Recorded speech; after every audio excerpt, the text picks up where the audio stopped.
In the frozen heart of Siberia, where the wild reigns supreme and the line between reality and imagination blurs, a man ventured into the vast and unyielding taiga. He sought solitude, a silence so deep it could drown his thoughts.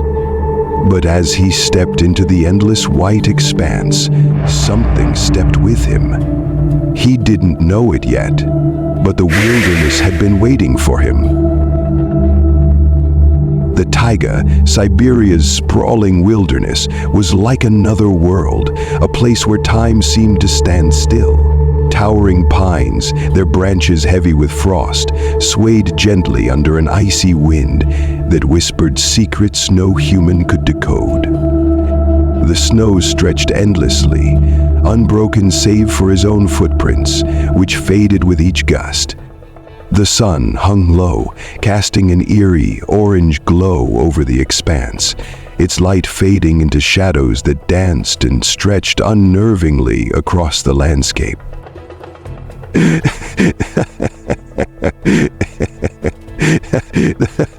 The man felt the cold in his bones. It wasn't the kind of cold you could prepare for with layers of clothing.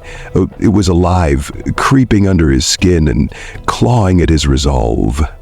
Each breath froze mid-air, hanging like a fragile ghost before dissipating into the void. He had dreamed of this raw, untamed beauty, but in this moment, it felt less like a dream and more like a challenge. Days blended into nights as he journeyed deeper into the wild. The weak sun barely managed to rise before slipping back behind the horizon, plunging the world into twilight. His only companion was the sound of his boots, crunching through the snow. No birds sang, no animals stirred. The taiga was alive, but it was silent, watching him with an intensity that made the hairs on his neck stand on end. "Alone," he whispered to himself, a faint reassurance.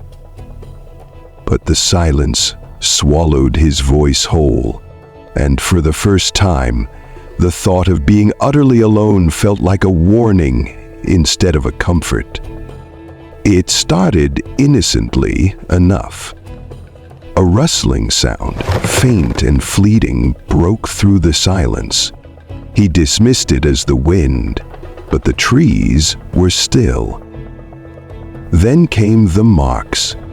Thin, deliberate carvings edged deep into the bark of the trees. They were intricate, symmetrical, and entirely out of place in the untouched wilderness. The first one he saw stopped him in his tracks, a jagged looping symbol, almost like a language, but not one he recognized. At first, he thought it must be the work of another traveler, but the realization struck him like a blow. These marks were fresh, their edges sharp and clean. Someone, or something, had made them recently. By the second day, the signs were impossible to ignore. Footprints appeared in the snow, too large and spaced too strangely to belong to any animal he knew. They didn't follow him, nor did they precede him.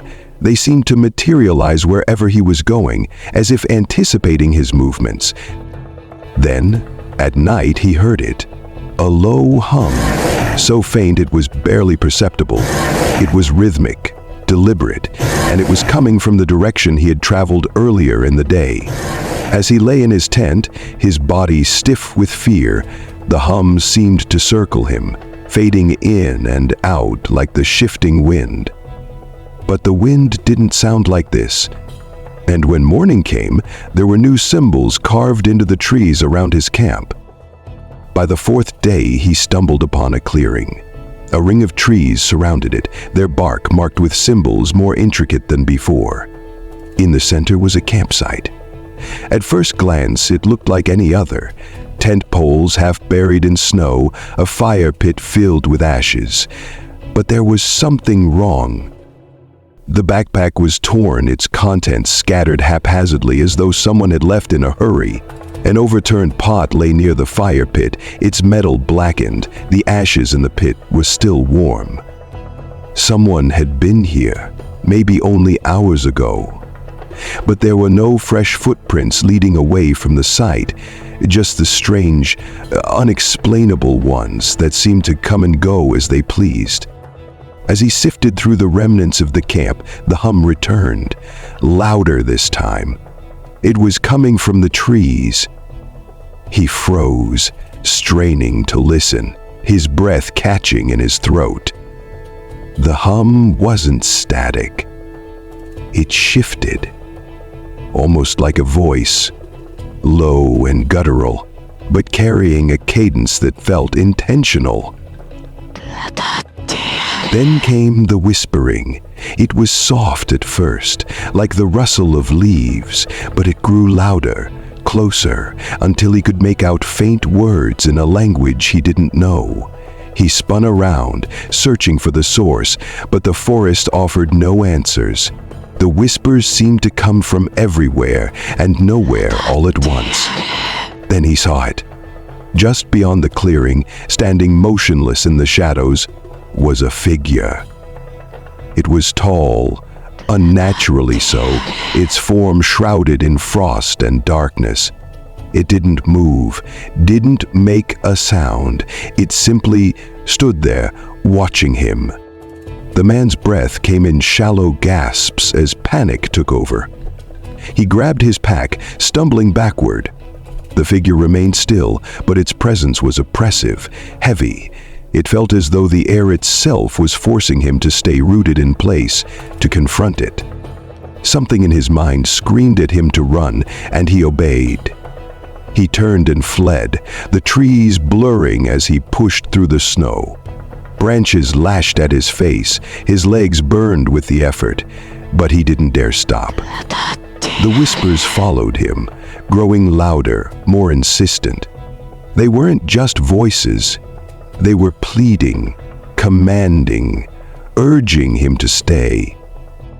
The hum turned into a roar, and he could feel it vibrating through his chest, as though the forest itself was alive and angry. He didn't look back. He couldn't. The terror was overwhelming, primal, and he knew that if he saw the figure again, he might never escape. Finally, he broke through the tree line into an open field. The whispers stopped. The hum faded. He fell to his knees, gasping for air, the silence deafening in its abruptness. For a moment, he thought he was safe, but when he looked down at his trembling hands, he froze. Carved into his skin, faint but unmistakable, were the same symbols he had seen on the trees. He never spoke of what happened in the taiga until now. The wilderness has secrets, ancient and untouchable, and some places are better left undiscovered. Would you have kept walking? Or would you have turned back at the first sign of danger? Let us know your thoughts in the comments below. If this story left you breathless, subscribe for more tales that will keep you up at night.